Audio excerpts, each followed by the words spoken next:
Dans un coin plein de lumière, Madame Laurie ouvre son livre mystère. Des mots tout doux, des rêves en couleur. Bienvenue au pays du bonheur. Avec Madame Laurie, viens t'évader. Des contes magiques vont commencer. Hey, coucou les amis, on est mercredi, donc Madame Laurie est là pour vous raconter une nouvelle histoire. Alors aujourd'hui, ça va être une histoire hyper intéressante et très importante. Ça sera l'histoire de l'étrange voyage de Milly Maline à travers les yeux de Milo, victime de harcèlement scolaire. Sujet sensible, mais extrêmement important d'en parler pour éviter plein de problèmes. Je vous invite donc à vous installer confortablement avec votre couverture, votre doudou, un petit verre d'eau. Je vous attends et on commence. Alors, vous êtes prêts ? C'est parti ! Ce jour-là, à la sortie du collège, Milly Maline vit son camarade Milo se faire humilier par d'autres élèves de sa classe. Des insultes, des moqueries et des rires. Ce n'était pas la première fois. Ce garçon était le punching ball de la classe depuis bien longtemps. En temps normal, elle avait plutôt tendance à les ignorer. Mais cette fois-ci, leur moquerie la fit rire. Elle riait aux éclats devant la mine déconfite de ce pauvre collégien. Elle le regarda un moment pendant qu'il partait la tête basse. En arrivant chez elle, elle se mit à faire ses devoirs de français. Une étude de texte qui traitait du harcèlement scolaire. Tiens, harcèlement ? Qu'est-ce que cela voulait dire ? Soudain, la feuille se mit à scintiller et elle se retrouva projetée dans un monde inconnu. Enfin, inconnu, peut-être pas. Elle observa le nouvel environnement et remarqua la photo d'un visage familier entouré de ses parents. Oui, c'était bien lui. Elle se trouvait dans la chambre de Milo. Et incroyable, elle avait aussi pris son apparence. Milly Maline, de corpulence plutôt svelte et relativement bien dans sa peau, se retrouva dans le corps d'un grand garçon, rondelet et très peu sûr de lui. De son point de vue, Milo était un bon élève plutôt sympa mais timide. Son style laissait clairement à désirer et il était vraiment en surpoids. Il ne répondait pas beaucoup aux élèves qui lui mettaient des claques derrière la tête ou qui l'insultaient quotidiennement.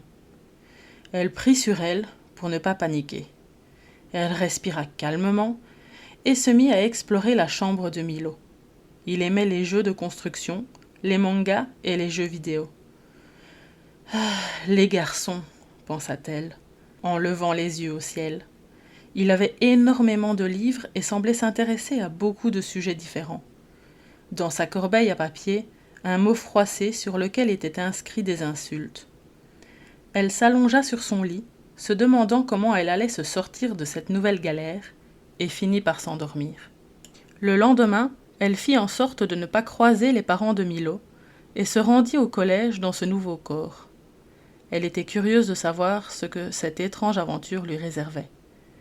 Elle, qui n'avait généralement pas trop de soucis à l'école, avait vite déchanté. Un groupe de camarades l'attendait à l'entrée de l'établissement. Ils pouffaient de rire derrière leur smartphone et l'accueillirent avec un « Wesh, Mister Gros Cul 2024 !» ainsi qu'une bonne claque derrière la tête. Milly Maline se sentit humiliée et honteuse. Sa nuque lui faisait horriblement mal. Elle ne comprenait pas pourquoi Milo inspirait autant d'agressivité. Certes, il n'était pas très avenant, mais il n'était pas bien méchant.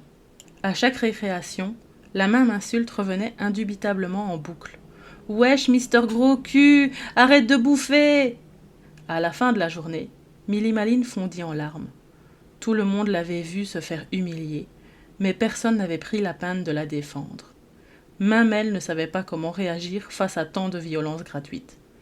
Elle avait essayé de les ignorer, mais leurs attaques l'avaient touchée en plein cœur. En une seule journée, sa confiance en elle s'était volatilisée. Le soir, en rentrant chez lui, elle se retrouva seule. Milo était fils unique, et ses parents travaillaient régulièrement tard. Elle allait donc passer une soirée de solitude. Elle vit qu'un groupe créé sur un réseau social, nommé Gros Cul, servait de défouloir à certains de ses camarades. Ce qu'elle y lut la choqua profondément. Des insultes, des menaces, des moqueries, et même des incitations au suicide. Mais quelle horreur! Elle n'en croyait pas ses yeux. Abasourdie, elle vomit au milieu de la chambre et pleura comme elle n'avait jamais pleuré de sa vie. Le lendemain matin, elle tenta d'en parler aux parents de Milo au moment du petit déjeuner. Mais ceux-ci ne l'écoutaient qu'à peine. Elle eut comme simple réponse de son père « Tout le monde a été embêté un jour ou l'autre à l'école. Sois un homme, mon garçon. Apprends à te défendre. Ne crois pas que tu vas louper les cours pour si peu. » Sa mère ajouta « Oui, oh, ça va, arrête un peu de te plaindre. Et si tu savais ce que j'ai enduré au collège, moi ? Et puis, d'ailleurs, arrête de manger autant aussi. Tu sais bien que ça ne t'aide pas. » Milly-Maline ne s'était jamais sentie aussi seule et abandonnée. Elle partit au collège avec la gorge nouée et un mal de ventre terrible. Elle retrouva Marceau, le meilleur et seul pote de Milo. Elle parla avec lui et ça la soulagea un peu de partager ses problèmes. Enfin, ceux de Milo. Malheureusement, elle fut bien vite rattrapée par ses démons et les moqueries habituelles. Marceau, qui lui était plutôt épargné par leur haine, manquait de courage quand il était question de la défendre. Encore une journée bien seule. Ce soir-là, en plus des violences verbales, Milly-Maline fut victime de violences physiques à son arrêt de bus. 3 garçons lui sont tombés dessus, l'ont roué de coups et de crachats, pendant que d'autres filmaient la scène, cachés derrière leurs précieux téléphones. Des passants ont vaguement tenté de les séparer, mais sans grande conviction ni réussite. Milo était apparemment devenue invisible. Elle avait mal à ce corps couvert de bleu, mais surtout mal à son âme. Son estime d'elle-même avait fondu comme neige au soleil. Elle commença à se dire que ce genre de vie ne valait vraiment pas le coup d'être vécu. Complètement désespérée, elle se mit à relire les différentes idées de suicide que lui avaient cruellement proposées ses bourreaux. Elle voulait en finir avec tout cela. Milly-Maline ferma alors ses yeux, pleins de larmes. Quand elle les rouvrit, elle était rentrée chez elle et enfin dans son propre corps. Ouf, quel soulagement! Mais quelle aventure atroce elle venait de vivre! Depuis combien de temps Milo endurait-il tout cela? Et seul qui plus est. Et si dans ce monde-là aussi, il avait décidé d'en finir avec la vie? Quelle horreur! Son sang ne fit qu'un tour. Elle se précipita chez lui pour en avoir le cœur net. Elle entra sans prendre la peine de frapper. De toute manière, ses parents étaient encore au travail. Elle le trouva dans sa chambre en larmes, totalement désespéré. Il était effondré, ses forces l'avaient quitté. Sans un mot, elle s'assit près de lui et le prit dans ses bras. Ce garçon, qui n'était même pas son ami, était en train de pleurer à chaudes larmes dans les bras de cette fille qu'il connaissait à peine. Et ça lui faisait tellement de bien. Milly-Maline le serra très fort contre elle pour réveiller un peu la force qui lui restait encore. La seule phrase qu'elle prononça ce soir-là fut « Maintenant, je te vois et je vais t'aider ». Le lendemain, elle retrouva son nouvel ami devant le collège. Elle glissa son bras sous le sien et ils échangèrent un sourire discret. Le regard de Milo semblait moins vide que la veille. Cela la rassura. Pour la première fois, elle remarqua ses yeux d'un bleu cristallin. Elle ne voyait plus seulement ce garçon un peu en surpoids, elle voyait enfin la beauté que reflétait son âme. Et à sa manière, il était beau.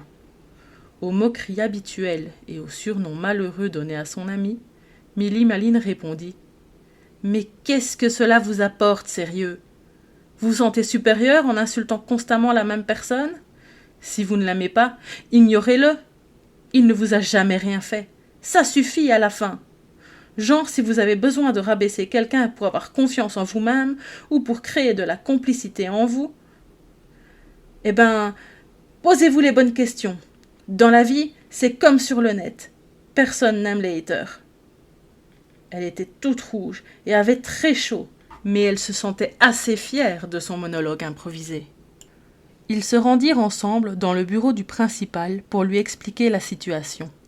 L'adulte écouta attentivement les deux élèves et confronta Milo à ses camarades violents. Ceux-ci furent exclus 1 semaine à l'issue d'un conseil de discipline.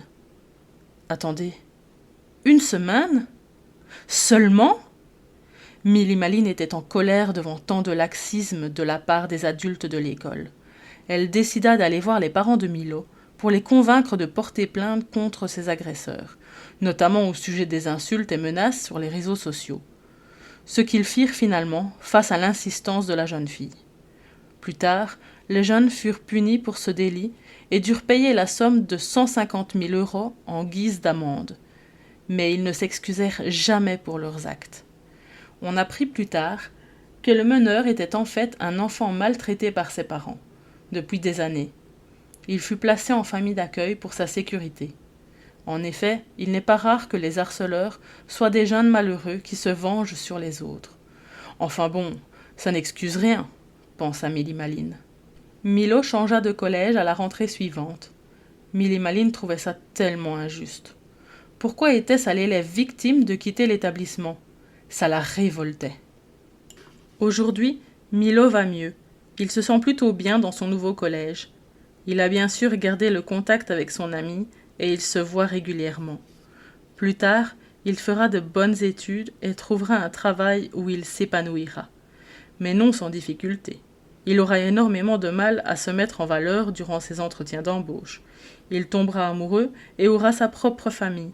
Ce harcèlement ne l'empêchera pas de créer sa vie rêvée. Mais sa confiance en lui et envers les autres ne reviendra jamais totalement. Ce harcèlement scolaire, parce que oui, c'est bien de cela qu'il s'agit, le marquera à jamais, tout comme le manque de soutien de ses parents.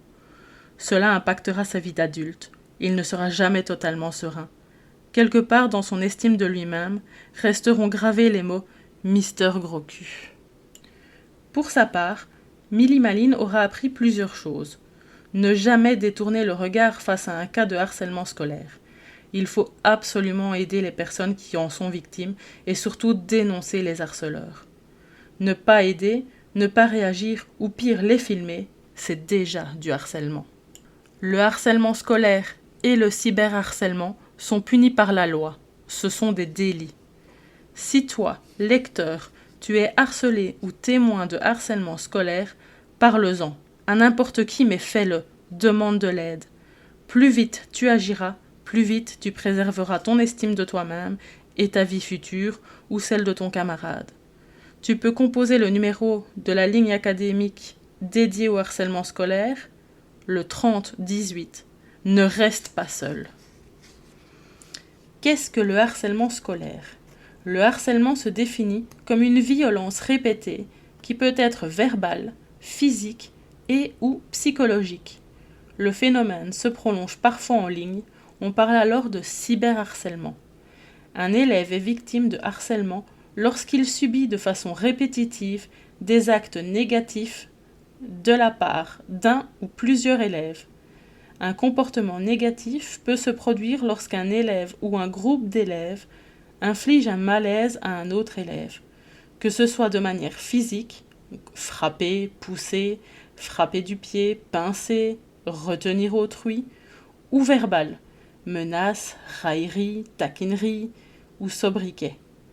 Les actions négatives peuvent également être manifestées sans parole ni contact physique. Grimaces, gestes obscènes, ostracisme ou refus d'accéder aux souhaits d'autrui. Ce sont les définitions données par le ministère français de l'Éducation nationale et par le psychologue Dan Holwers. Donc ici, je vais vous faire un petit rappel des numéros en cas de besoin. Les numéros de téléphone pour la prévention au suicide en France, c'est le 31 14. En Belgique, le 0800 32 1 2 3. Et pour le Québec, le 988. Pour le numéro de téléphone pour le harcèlement scolaire, en France, c'est le 30 18. En Belgique, c'est le 0800 95 580. et au Québec, le 1833. Maintenant, le numéro de téléphone pour la prévention et la protection des enfants en France, c'est le 119, en Belgique, le 103 et au Québec, le 811. Notez bien ces numéros, ils sont très importants et ils peuvent sauver des vies. Voilà. N'hésitez pas à réécouter, à mettre en pause le temps de prendre des notes des numéros de téléphone. Mais l'histoire du jour est terminée. Alors oui, ce n'était pas une histoire facile à entendre, surtout si vous vous êtes mis à la place de l'héroïne. Mais je la trouvais extrêmement importante à l'heure actuelle d'en parler avec vous pour éviter d'avoir des problèmes, vous, vos amis ou vos connaissances.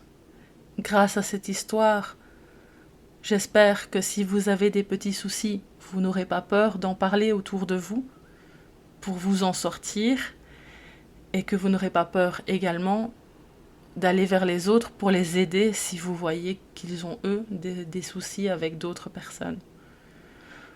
Mais le plus important, c'est ne pas avoir honte de vous si vous êtes victime, ne pas vous laisser faire et surtout en parler. N'ayez pas peur, il faut parler. C'est le seul moyen qu'il y a pour pouvoir vous aider, c'est d'en parler avec les numéros de téléphone, à vos copains, à vos maîtresses d'école, à un policier dans la rue ou au téléphone, à vos parents, à toutes les personnes autour qui sont là et qui peuvent vous aider. Donc j'insiste vraiment là-dessus, mais c'est dommage de se sentir mal à cause d'autres personnes qui sont vilaines. Voilà. N'hésitez pas à partager cette histoire autour de vous, à en parler entre vous, à pourquoi pas en discuter à l'école, parce que voilà, c'est un sujet qui revient de plus en plus pour le moment, et tant qu'il peut aider, autant l'utiliser. Donc je tiens à remercier l'autrice de cette histoire, qui est Madame Aurore Mas, avec les éditions En Chemin.